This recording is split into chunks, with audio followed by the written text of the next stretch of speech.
Y ahora toca el turno de cuidarnos un poco tanto física como mentalmente. Cada jueves dedicaremos un pequeño espacio para que profesionales de diferentes campos de nuestro municipio nos ofrezcan ideas, consejos y recomendaciones para llevar una vida saludable. Psicología, salud, yoga y otras alternativas llegarán cada semana, no se lo pierdan.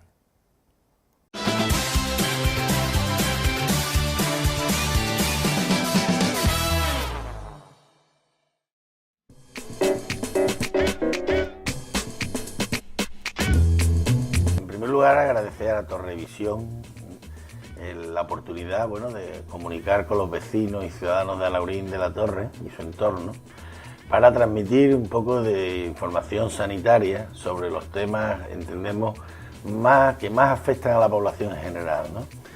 El primer tema que me han pedido desde la dirección de Torrevisión es que hablemos un poco sobre la hipertensión arterial.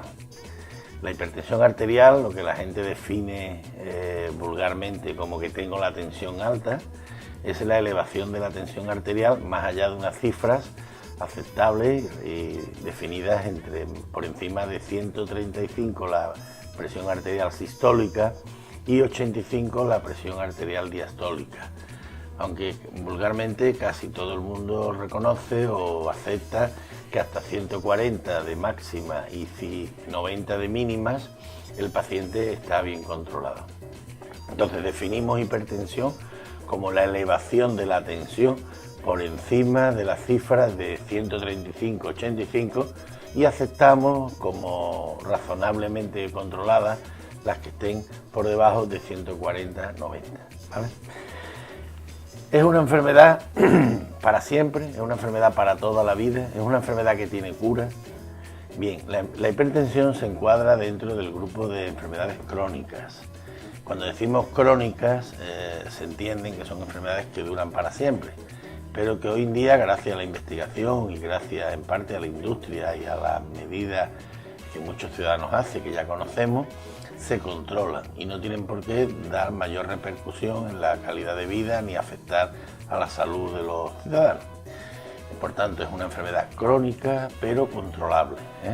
Controlable, en primer lugar, con las medidas higiénico-dietéticas, con las medidas deportivas y, en segundo lugar, con la medicación. Bien, dentro de las medidas higiénico-dietéticas es muy importante, quizás la más importante, el consumo de sal. Es recomendable disminuir el consumo de sal lo más posible en la dieta. Por otro lado, las medidas higiénico-dietéticas podríamos tener por hacer un poquito de deporte, caminar, hacer un deporte aeróbico, ¿vale? Se recomienda una media de 2 horas y media semanales como mínimo. Bien puede ser pasear, bien puede ser montar en bicicleta, pero 2 horas y media semanales como óptimo. Por desgracia, la vida sedentaria que tenemos mucho y la vida de acelero y de estrés con que nos movemos por la diversidad de trabajo, etcétera, impide muchas veces tener unos hábitos saludables, aceptables para el control de los factores cardiovasculares, donde uno de los más importantes es la hipertensión. En próximos días trataremos el colesterol, la diabetes y otra serie de factores cardiovasculares que junto con la hipertensión hacen que podamos sufrir un evento cardiovascular. ¿Cómo se diagnostica la hipertensión? Nos preguntamos si es suficiente el control con el aparato, con el esfingomanómetro, bien en la farmacia, bien el autoesfingomanómetro que tenemos, el autocontrol de la hipertensión, o bien con el control de nuestro médico o enfermero. Bien, la hipertensión se diagnostica básicamente con el esfingomanómetro. Es recomendable un esfingomanómetro que no sea electrónico de entrada. Yo recomiendo siempre que su médico, su enfermero, le haga 3 controles de tensión en distintos momentos del día y si la media de esos 3 controles sobrepasan las cifras que antes hemos definido, que repito, 140, 90, entonces hacemos el diagnóstico de hipertensión. Pero esta hipertensión requiere de una serie de exámenes complementarios, básicamente 2, para descartar unas hipertensiones más malignas, más secundarias, por causa orgánica hipertiroidismo, problemas de riñón, etc., es digamos, aconsejable la realización de una analítica de sangre y de orina y de un electrocardiograma. El electrocardiograma, además de decirnos la repercusión que la hipertensión que se nos ha diagnosticado tiene sobre nuestro corazón, también nos va a decir qué fármacos pueden ser no usados en el tratamiento de nuestra hipertensión. Por tanto, el electrocardiograma es muy importante a la hora de poner un tratamiento para la hipertensión.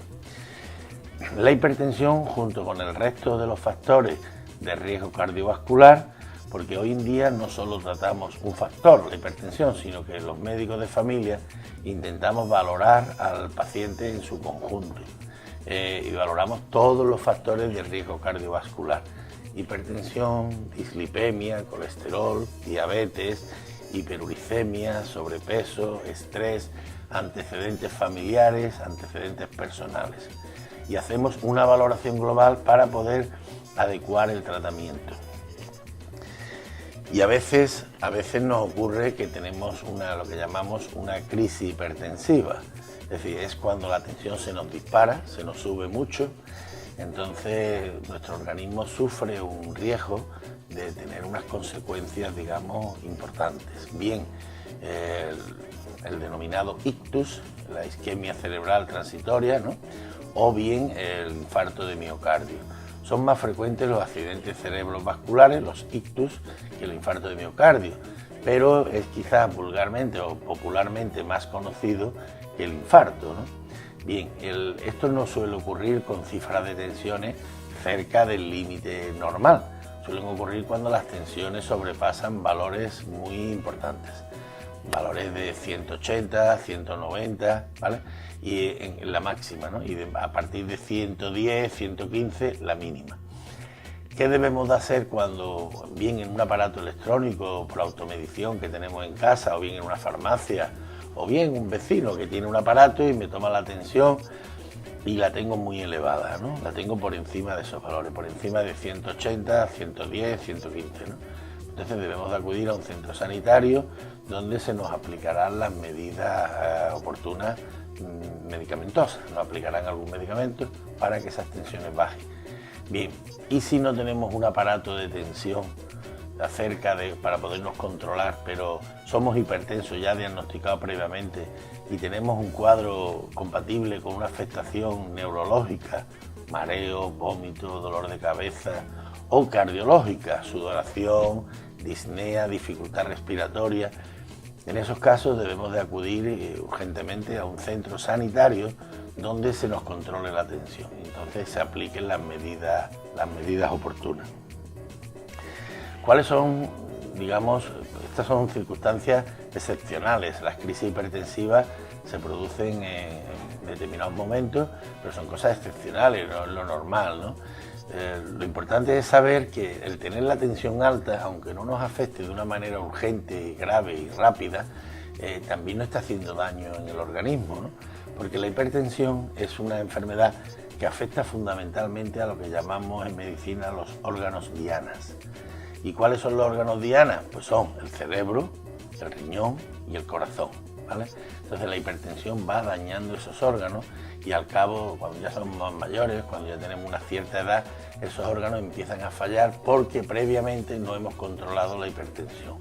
Con lo cual, al ser una enfermedad crónica, debemos desde su conocimiento hacer unos controles y unos seguimientos, sabiendo que no se va a curar, que si modificamos especialmente los hábitos alimentarios, las condiciones bioenergéticas de una vida saludable y tal, podemos mejorarla, pero en el momento que recuperemos el peso, que dejemos la vida saludable o per se, porque eres hipertenso genéticamente, de que puedes ser hipertenso, que el día de mañana vas a tener una repercusión orgánica si no la controlas previamente, ¿no? Entonces, una cosa que nos preguntamos y que a mí me han preguntado muchas veces mis pacientes, ¿no? Yo llevo 35 años atendiendo pacientes, he sido miembro de la Liga Española contra la Hipertensión Arterial y que me han preguntado en multitud de ocasiones los pacientes es si la hipertensión se debe de tratar todos los días o solo cuando el paciente se encuentra mal, ¿no? Bueno, la respuesta es clara. La hipertensión se tiene que tomar el tratamiento todos los días, incluso aquellos días que pensamos que porque hemos ido a una romería, a una feria, o a unos toros, un fútbol, una fiesta, esos días como vamos a tomar unas copas, vamos a beber algo, no nos lo debemos tomar. Esos son los días que más suelen subir la tensión y que más problemas cardiológicos suelen dar.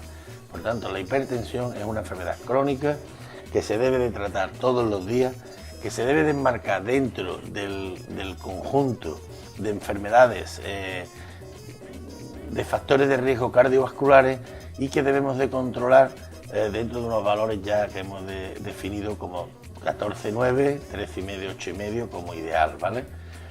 Solamente en casos en que la hipertensión sea excesivamente alta, tenemos que ser remitidos bien a un nefrólogo, a un cardiólogo, a un especialista en medicina interna para descartar hipertensiones secundarias. Pero las hipertensiones secundarias son solamente el 1% de los diagnósticos de hipertensión, que también existe, ¿no?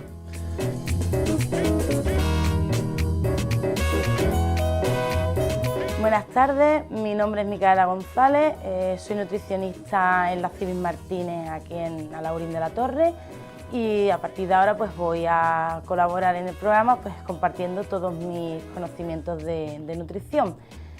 Para empezar he escogido un tema que los nutricionistas tenemos muy presente estos días, pues desde el 24 de noviembre se está llevando a cabo una campaña de nutrición y cáncer. Desde la Asociación Española de Dietistas nos hemos querido reunir porque creemos que es un tema muy importante y que la población pues necesita conocer, pues tener presente la alimentación en esta enfermedad. Es una enfermedad que se conoce como del siglo XXI, la prevalencia está aumentando, la población cada vez más longeva, con lo cual los casos van en aumento. Con una alimentación equilibrada, practicando ejercicio físico con regularidad y evitando el tabaco, se pueden prever hasta el 70% de los casos. Una vez que tenemos la enfermedad, cómo funciona la alimentación, pues seguir unas recomendaciones nos va a ayudar a llevar la enfermedad de mejor manera, evitar recaídas y a aumentar un poco la esperanza de vida. Igual que si hemos superado esta enfermedad, pues la alimentación nos va a ayudar a evitar recaídas, ayudar un poco a que estemos mejor.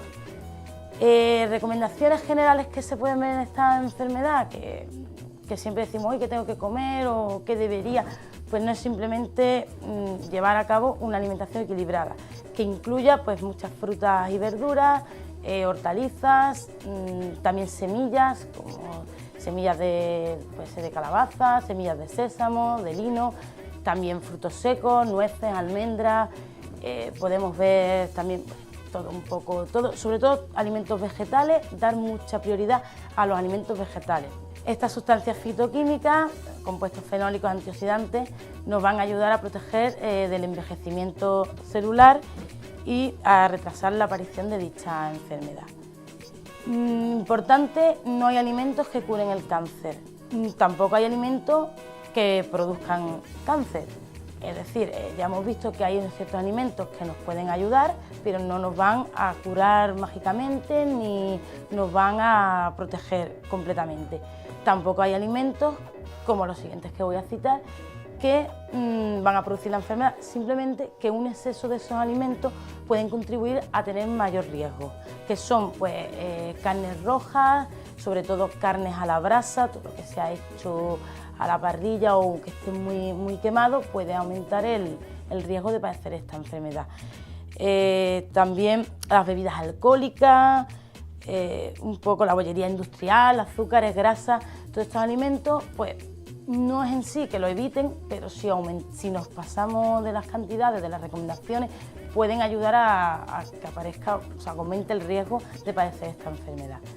Así que, sin más resumiendo, lo que tenemos que tener en cuenta es de alimentarnos de todo, dar preferencia a frutas y verduras y evitar en lo que podamos pues, todos estos alimentos con azúcares, con grasa, alimentos muy a la parrilla, que siempre podemos disfrutar de una barbacoa, pero no estar siempre pues, tomando alimentos que estén muy a la plancha, a la parrilla o al fuego del carbón.